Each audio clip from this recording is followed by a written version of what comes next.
IPL match number 36 ഇന്ന് ജയ്പൂരിലേക്ക് പോകുമ്പോൾ രാജസ്ഥാൻ ലക്നൌവിനെ ആയിരിക്കും നേരിടാൻ പോകുന്നത്. അതുകൊണ്ട് ഈ മത്സരത്തിന്റെ ഒരു കംപ്ലീറ്റ് പ്രിവ്യൂ ആണ് ഈ വീഡിയോയിലൂടെ നമ്മൾ കാണാൻ പോകുന്നത്. വീഡിയോയിലേക്ക് കടക്കുന്നതിന് മുൻപായി ഇതുപോലെ കൂടുതൽ IPL വാർത്തകൾക്ക് വേണ്ടി ഈ ചാനൽ മറക്കാതെ സബ്സ്ക്രൈബ് ചെയ്യൂ. ഏറ്റവും ആദ്യം പിച്ച് റിപ്പോർട്ടിലേക്ക് വന്നിട്ടുണ്ടെങ്കിൽ ഇന്ന് രാത്രി 7:30 മുതൽ ജയ്പൂരിലെ സവായ് മാൻസിംഗ് സ്റ്റേഡിയത്തിൽ വെച്ചായിരിക്കും ഈ മത്സരം നടക്കാൻ പോകുന്നത്. ജനറലി സ്ലോ ആയിട്ടുള്ള ഒരു ട്രാക്കാണ് ഇവിടെ കാണാൻ സാധിക്കാറുള്ളത്. ഈ സീസണിൽ ഇവിടെ നടന്ന ആദ്യ മത്സരത്തിലും അതുതന്നെ കണ്ടിരുന്നു. അതുകൊണ്ട് ടോസ് ലഭിച്ചാൽ ബൗളിംഗ് എന്ന തീരുമാനമായിരിക്കും ഇന്നുണ്ടാവുക. ഇതുവരെ ഇവർ ഏറ്റുമുട്ടിയിട്ടുള്ള 5 മത്സരങ്ങളിൽ 4 വിജയിച്ച രാജസ്ഥാനാണ് ഹെഡ് ടു ഹെഡ് ലീഡ് ചെയ്യുന്നത്. RRനെ സംബന്ധിച്ച് ഇന്ന് 8ാം മത്സരമായിരിക്കുമ്പോൾ ഇന്ന് വിജയിച്ചാൽ പറ്റൂ എന്ന നിലയിലാണ് ടീം ഇറങ്ങുക. ഇന്ന് തോറ്റിട്ടുണ്ടെങ്കിൽ ശേഷിക്കുന്ന 6 മത്സരത്തിൽ 6 വിജയം എന്ന ഇക്വേഷനായിരിക്കും RRന് വരുന്നത്.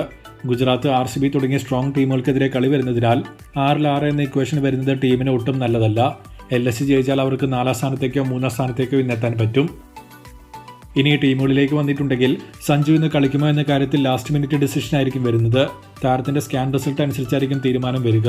LSCയിൽ മയങ്ക് യാദവ് സെലക്ഷന് വേണ്ടി അവൈലബിൾ ആയിട്ടുണ്ട്. എങ്കിലും താരം കളിക്കുമോ എന്നതും കണ്ടറിയേണ്ട ഒന്നാണ്. നിക്കോളാസ് പൂറിനെതിരെ നല്ല റെക്കോർഡുള്ള ജോഫ്രെ ആർച്ചർ വരുന്നത് ശ്രദ്ധിക്കേണ്ട ഒരു മാച്ചപ്പ് ആയിരിക്കും.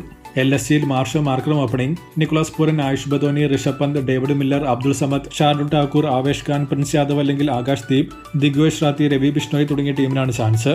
മയങ്ക് യാദവ് വരികയാണെങ്കിൽ ആകാശ് ദീപ് അല്ലെങ്കിൽ പ്രിൻസ് യാദവിന് പകരമായിട്ടായിരിക്കും ടീമിലേക്ക് താരം എത്തുക. രാജസ്ഥാന്റെ ബെഞ്ച് സ്ട്രെങ്ത് വളരെ മോശമായിരിക്കുമ്പോൾ സഞ്ജു കളിക്കുന്നില്ലെങ്കിൽ നല്ലൊരു റീപ്ലേസ്മെന്റ് ടീമിലില്ല എന്നത് ശ്രദ്ധിക്കേണ്ട ഒരു കാര്യമാണ്. സഞ്ജു ഇല്ലെങ്കിൽ മിക്കവാറും നിതീഷ് റാന ആയിരിക്കും ഓപ്പണിംഗ് എത്താൻ പോകുന്നത്. Jaiswal, Nitish Rana opening. Riyan Parag, Dhruv Jurel, Shimron Hetmyer, Shubham Dubey, Wanindu Hasaranga, Jofra Archer, Maheesh Theekshana, Deshpande അല്ലെങ്കിൽ ആകാശ് മദ്വാൽ, സന്ദീപ് ശർമ്മ തുടങ്ങിയ ടീമിനാണ് ചാൻസ്. സഞ്ജു സാംസൺ അവൈലബിൾ ആണെങ്കിൽ താരമോ അല്ലെങ്കിൽ കുണാൽ റാത്തോറോ ആയിരിക്കും ടീമിലേക്ക് എത്തുക.